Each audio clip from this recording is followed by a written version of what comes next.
In a quiet German town where neighbors still greet each other by name, where danger feels like something that happens to other people in other places, a single act of kindness was about to destroy everything.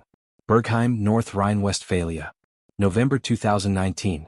Ingrid Weber, 54, lived alone in a 3-bedroom house that had become too big after her divorce 5 years earlier. She filled her days tending orchids, reading historical novels, and feeding the neighborhood stray cats. A routine that was predictable, safe, and achingly lonely. The phone call came at 3:30 on a rainy Tuesday afternoon.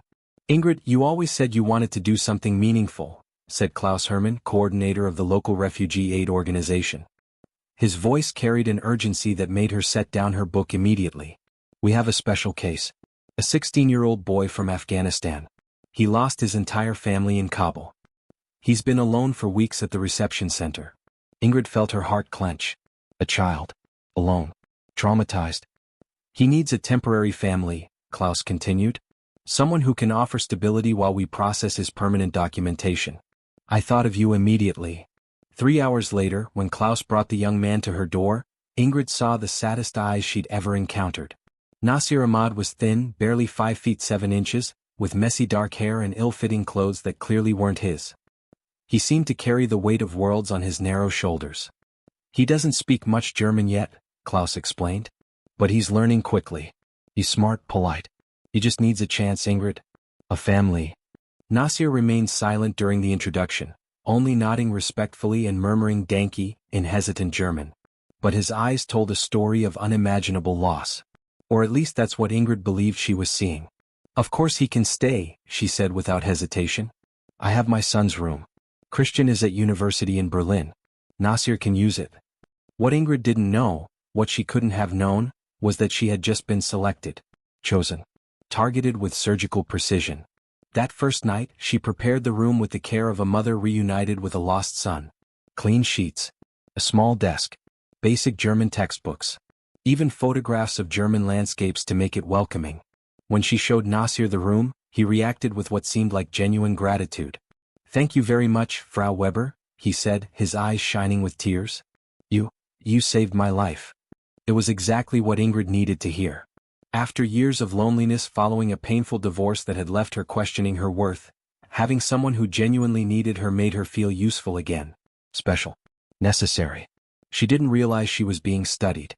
During that first week, Nasir was everything you'd hope a grateful refugee would be. He woke early, helped with household chores, showed genuine interest in learning German. Ingrid took him to the supermarket and watched as he reacted with apparent amazement at the abundance of food, a reaction she interpreted as natural for someone from a war-torn country. He told stories about his lost family in Kabul. His father who worked as a translator for international forces. His mother who secretly taught girls, risking her life under Taliban rule. His younger sister who dreamed of becoming a doctor. Each story was told with tears in his eyes, and Ingrid felt her heart break and rebuild with every word. "My family, they killed them because my father helped German soldiers," Nasir said one evening, his voice thick with emotion. "I ran. I couldn't help them. I couldn't save them. It was a perfect story. Too touching to question. Too specific to seem invented. And it connected directly with German consciousness about international responsibility." But at night, when Ingrid slept soundly in her room, Nasir explored the house with the familiarity of someone who had done this many times before. He checked drawers, tested locks, memorized routines. He wasn't looking for treasures to steal, not yet. He was looking for weaknesses, vulnerabilities, opportunities. The first warning sign came when Christian, Ingrid's son, called from Berlin for a video chat to meet the new house guest. During the call, something about Nasir's behavior deeply disturbed the 22-year-old. "Mom, did you verify his documentation properly?" Christian asked after Nasir left the room. "He looks older than 16. "You're being prejudiced, Christian," Ingrid scolded with unusual harshness. "War ages people. Look into his eyes. They're the eyes of a wounded child." But Christian wasn't being prejudiced, he was being observant. Nasir had slipped up during the conversation, mentioning details about technology and pop culture that didn't align with his supposed rural Afghan background. When Christian asked about Kabul, Nasir described neighborhoods that had been destroyed years before his supposed arrival in the city. Small inconsistencies. The kind that go unnoticed by someone emotionally invested, but which stand out to a naturally skeptical observer. By the end of the first week, Ingrid had made a decision that would seal both their fates. She would file paperwork to become Nasir's official guardian. "I will take care of you as if you were my own son," she promised, holding the young man's hands in what she believed was a purely maternal gesture. Nasir smiled gratefully. But behind those sad eyes, something cold and calculating flashed for just a split second. The trap had been set perfectly. Trust established. The victim identified and emotionally hooked. But Nasir Ahmad was not who he claimed to be. And his true intentions with Ingrid Weber went far beyond simply finding a safe home in Germany. December arrived in Bergheim with snow and a false sense of Christmas magic. For Ingrid, it was the first holiday season in years where she didn't feel completely alone. Nasir had become more than a welcomed refugee. He was the son she'd always dreamed of having back home. But Nasir's every affectionate gesture was calculated with surgical precision. "Frau Ingrid," he said one cold morning, making coffee with surprising skill for someone his supposed age, "my mother taught me that family is not just blood. You are my German family now." Words like these completely melted Ingrid's defenses. She had spent years feeling rejected after her divorce. Finally, she had someone who valued her. Someone who needed her, not out of obligation but out of genuine necessity. Or so she believed. What Ingrid didn't realize was that she was being studied 24 hours a day. Nasir had meticulously mapped every detail of his host's life. She received a comfortable pension of €2,800 a month. She had savings of approximately €45,000, an inheritance from her mother. She had limited social contacts. Her ex-husband who called sporadically, her son in Berlin whom she visited only on holidays, and a few retired teacher colleagues. Ingrid was the perfect victim, financially stable, emotionally needy, socially isolated. Meanwhile, at the refugee reception center, troubling questions were being raised. Farid Hassan, a genuine 19-year-old Syrian refugee, approached Klaus Hermann with concerns that should have set off alarm bells everywhere. "This Afghan boy, he doesn't speak Pashto or Dari properly," Farid reported. "When I tried to talk to him in our language, he quickly changed the subject. And the things he says about Kabul? I have cousins there. None of it matches reality." Klaus should have investigated immediately. Instead he chose to ignore it. What? Because Klaus Hermann had his own problems. The NGO was under increasing pressure to show positive integration results. Every success story like Nasir meant more government funding, more recognition, more job security. Questioning the identity of a refugee who was already well integrated could open a Pandora's box Klaus wasn't prepared to face. "Farid is jealous," Klaus rationalized. "It's natural for older refugees to feel envious when others quickly find welcoming families." It was easier to rationalize than to investigate. A decision that would prove catastrophic. At Ingrid's house, Nasir began the second phase of his plan, creating mutual emotional dependence. "Frau Ingrid, can I tell you a secret?"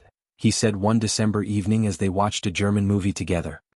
His voice carried a vulnerability that made Ingrid turn completely toward him. "Sometimes I have terrible nightmares about the day my family died. But when I'm here with you, the nightmares stop." Ingrid was visibly moved. "Oh my dear boy. You can tell me anything. I'm here to take care of you." "What if?" Nasir let his voice tremble slightly. "What if I had to leave someday? What if the authorities said I couldn't stay?" "That will never happen," Ingrid promised with fierce determination. "I will do everything I can to make sure you stay. You are safe here. You always will be." It was exactly the answer Nasir wanted to hear. The hook was planted deep.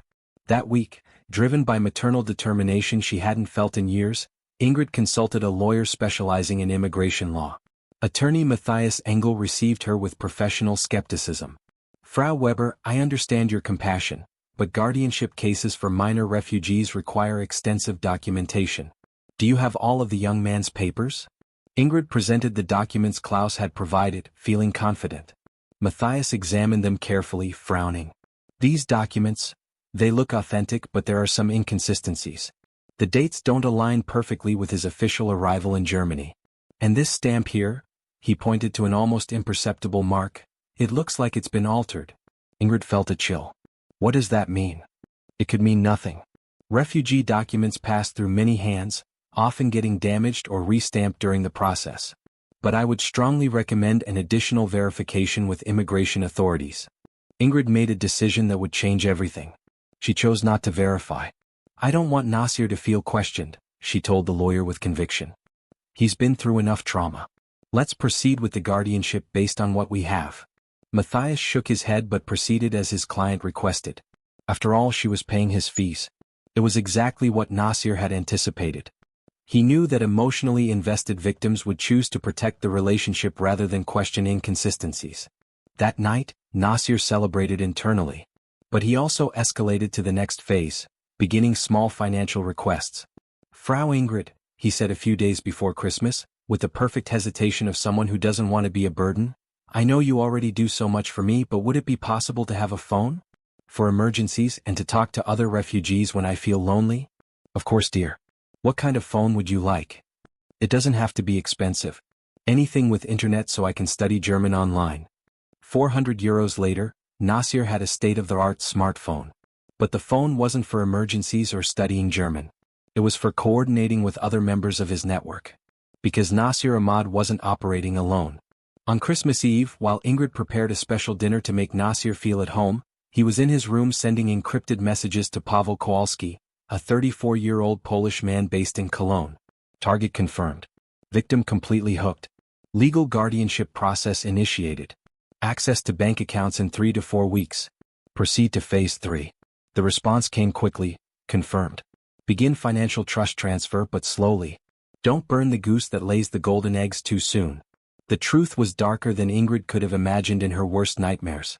Nasir was not a traumatized refugee. He was a 24-year-old professional predator who specialized in exploiting lonely middle-aged German women. His real name was Amir Khoury, born in Lebanon with a forged Syrian passport and specific training in psychological manipulation. He had arrived in Germany not as a refugee but as a tourist 2 years earlier. Since then he had lived with 4 different German families, always following the same deadly pattern. Identify lonely women, create emotional dependence, exploit them financially, disappear before discovery. Ingrid Weber was just his latest victim. While she wrapped Christmas presents for the son she'd unexpectedly gained, Nasir meticulously planned how to drain her bank account over the next 3 months. Phase 2 was complete. Trust established. Emotional dependence created. Now the real exploitation would begin. And Ingrid had no idea what was coming. January 2020 brought more than just a new year to Bergheim. It brought the third and most dangerous phase of Nasir's plan. "Frau Ingrid, I need to tell you something very important," Nasir said on a cold January morning, his eyes filled with the sadness he had perfected over years of practice. "I received news from the Red Cross. They found my cousin in a refugee camp in Turkey." Ingrid dropped her coffee cup, immediately moved. "Oh my dear, what wonderful news. You have family alive." "Yes, but..." Nasir hesitated dramatically, each pause calculated for maximum emotional impact. "She's sick. Very sick. She needs urgent surgery but she has no money. And I feel guilty for being here, safe and well-fed, while she suffers. Can you see the cruel genius behind this?" Nasir had studied Ingrid long enough to know her psychological weaknesses. She was driven by guilt for having a comfortable life while others suffered, guilt for her failed marriage, guilt for not being more present for her son. Appealing to that guilt was like pressing an automatic button. "How much does she need for the surgery?" Ingrid asked, already knowing she would help before hearing the answer. "The Red Cross said it's 2,000 euros. I know it's a lot. I know you already do everything for me, but she's the only family I have left in the world." 2,000 euros were transferred that same day. That same day. No verification. No questions. Not a single phone call to confirm this cousin even existed. But there was no sick cousin. There was no refugee camp.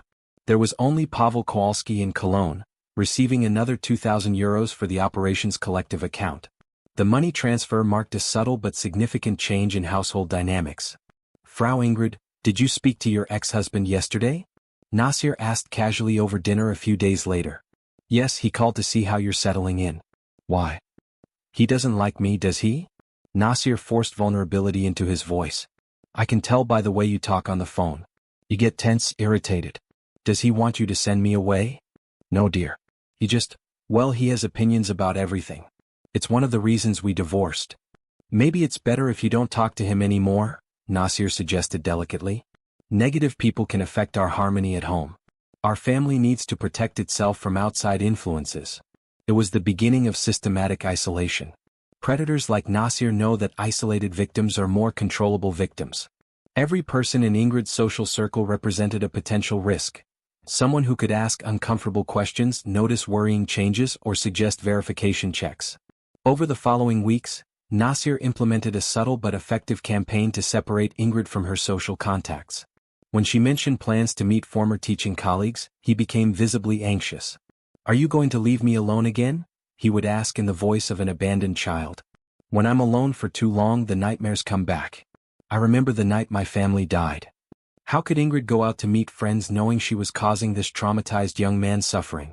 Each cancelled social outing was a victory for the isolation plan. Social isolation wasn't the only change.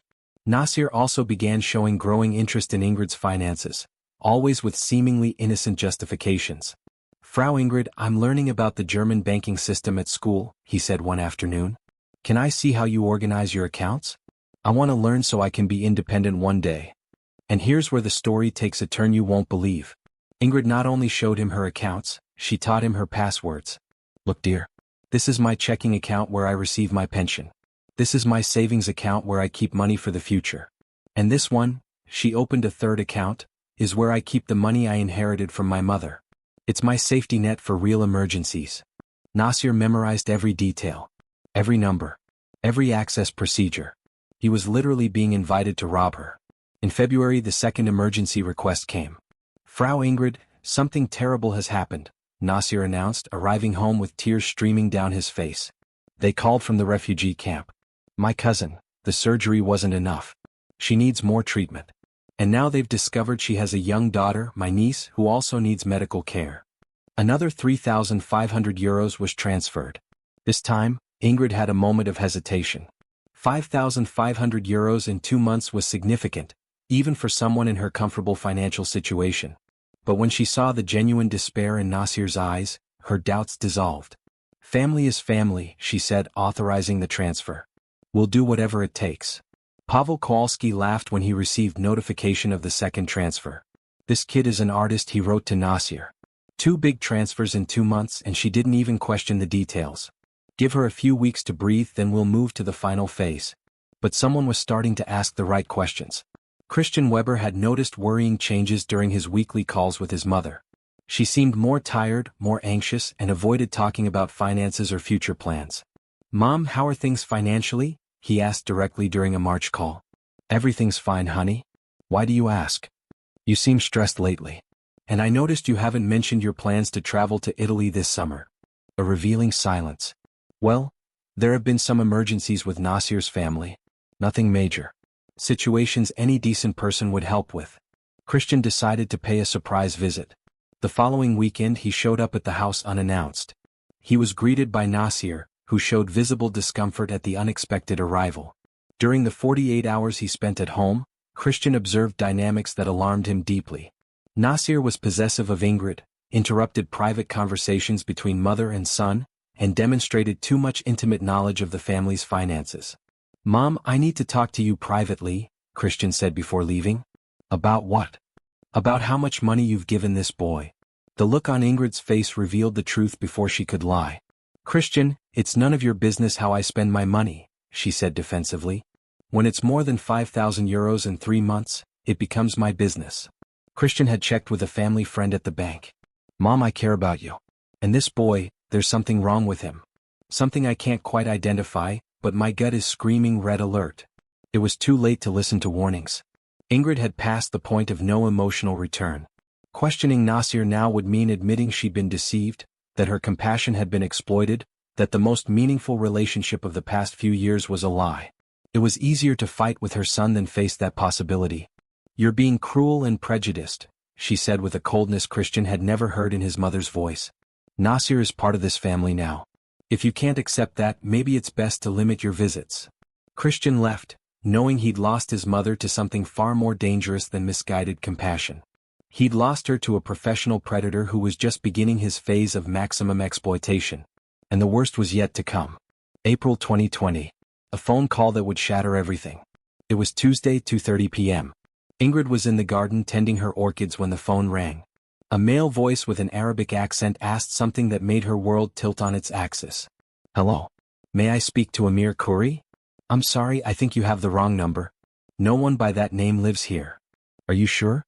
This number was listed as the emergency contact for Amir Khoury, 24 years old, Lebanese national. We're calling from the University Hospital in Dusseldorf. Pause. Breath. 24 years old. Lebanese. Not 16. Not Afghan.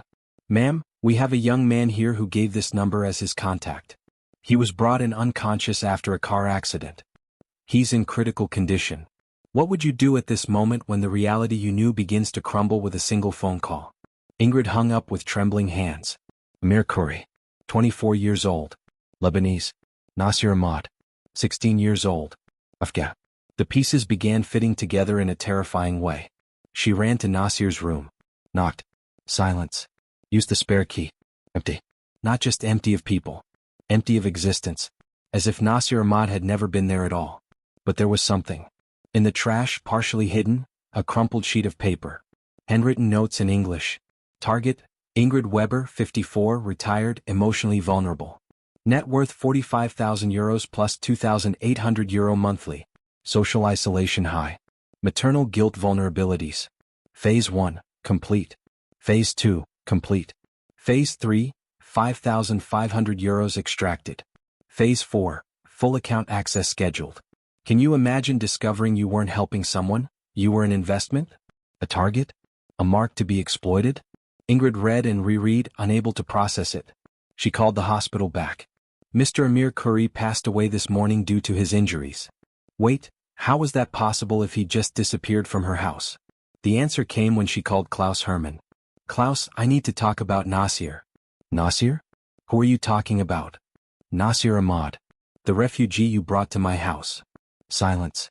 Ingrid, I never brought any Afghan refugees to your house. We haven't had any 16-year-old refugees in the past few months. Her world collapsed. But you called. You were in my garden. Ingrid, I never called you. I've never been to your house. Klaus Hermann genuinely had no idea what she was talking about. Which meant one terrible thing. The man who introduced himself as Klaus was not Klaus. Ingrid had been the victim of a coordinated operation. At least 2 people. Maybe more. The next day the nightmare was complete. At the bank, she discovered that not only had the €5,500 she'd consciously transferred disappeared, her entire savings account had been drained.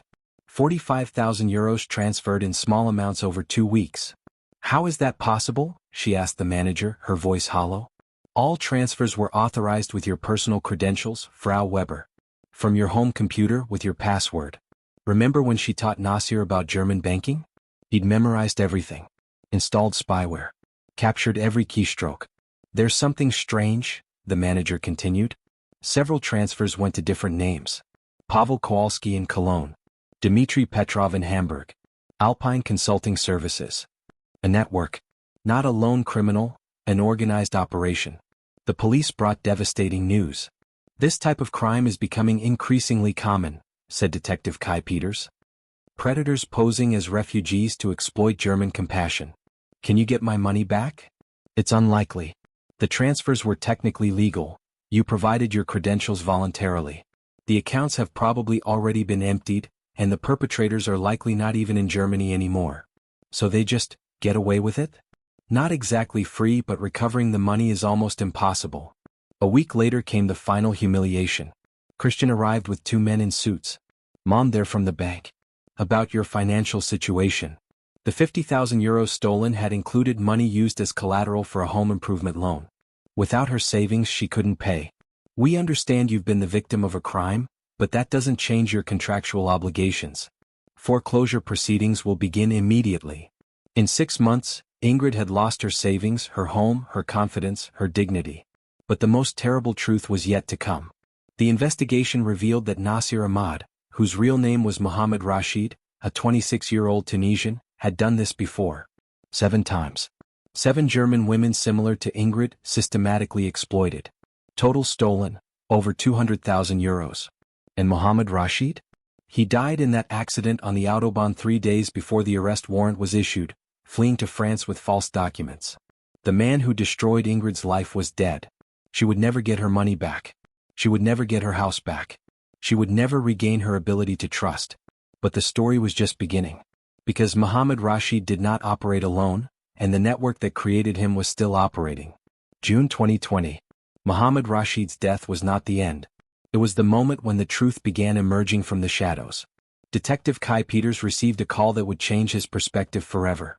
On the other end was Commissar Elena Richter from the International Organized Crime Division. "Peters, that case you're investigating, Mohammed Rashid. We've just connected him to something much bigger. What did you find?" "He wasn't operating alone. We have evidence of a network involving 15 professional predators operating across 7 German states, with connections in Poland, the Netherlands, and France. 15 predators. 7 states. 3 countries. The operation had a name, Project Mutter, Project Mother. Imagine the coldness of turning the most basic maternal instinct, to protect, nurture, love, into a tool of systematic destruction. Documents found in Pavel Kowalski's apartment revealed the complete structure. It was a business, literally, with hierarchy, territories, monthly quotas. Listen carefully to how this life-destroying machine worked.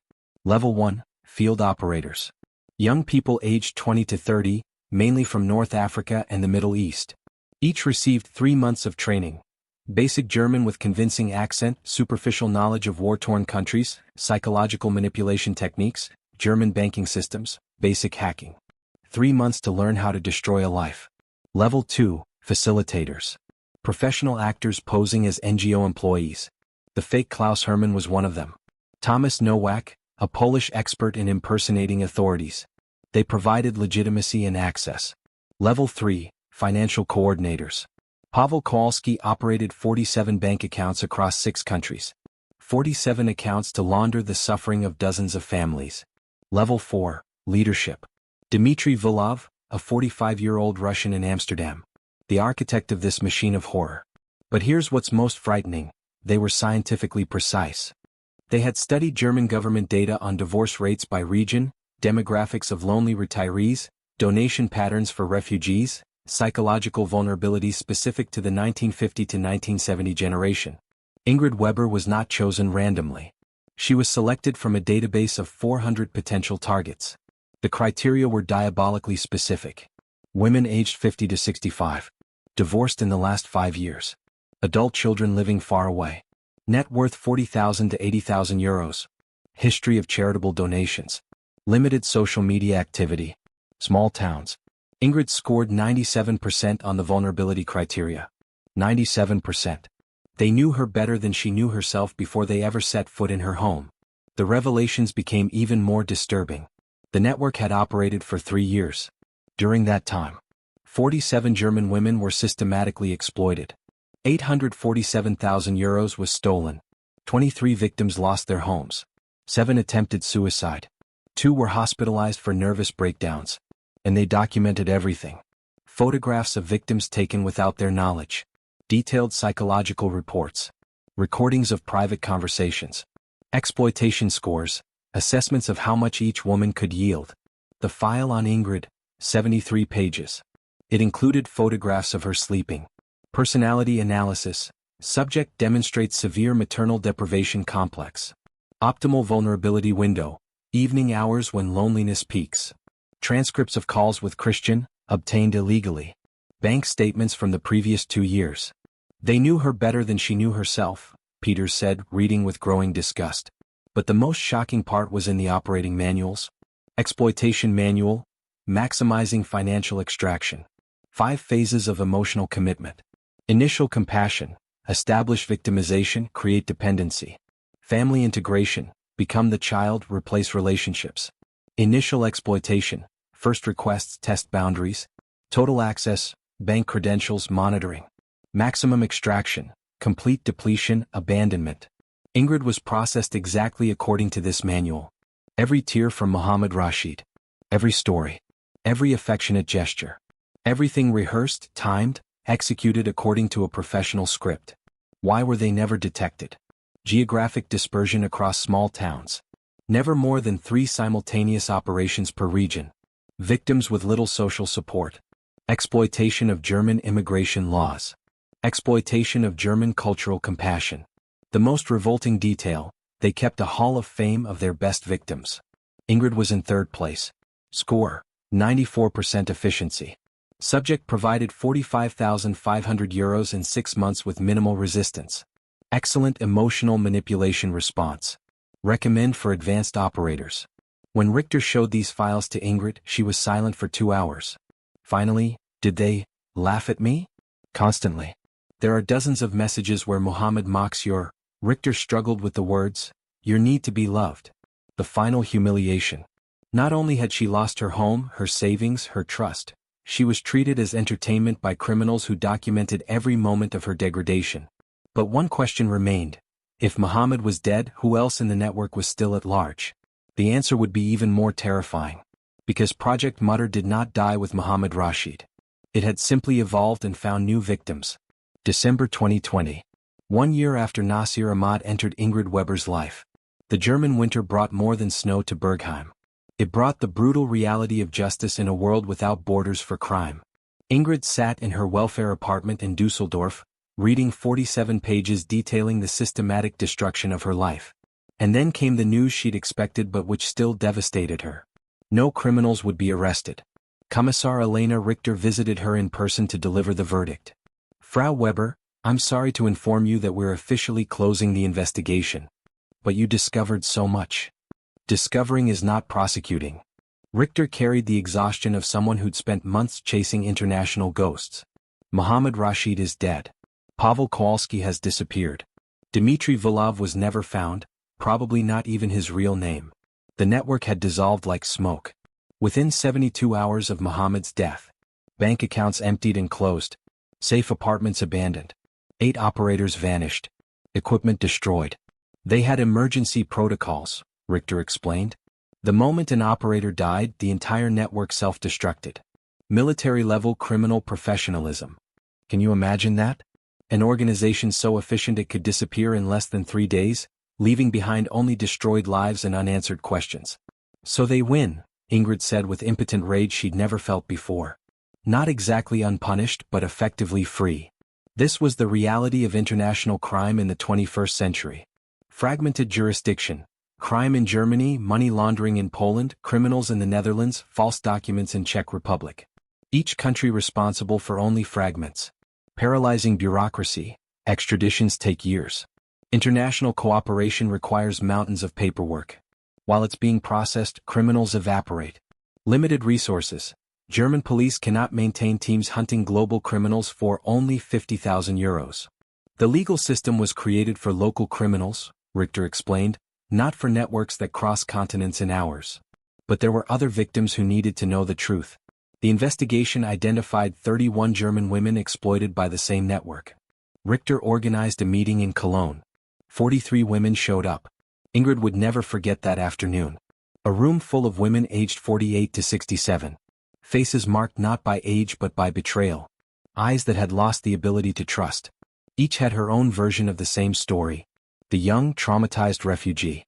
The convincing facilitator. The family emergencies. The gradual isolation. The financial drain. The disappearance. His name was Ahmed, said one. Omar to me, whispered another. Youssef, added a third. Different names. Same destruction. Margaret Schultz, 61, lost €38,000 in her house in Münster. Petra Vogel, 55, attempted suicide after discovering her Syrian son was a professional predator. Claudia Richter, 58, was hospitalized for a nervous breakdown. They studied us like insects, Margaret said bitterly. They knew exactly where to press to break us.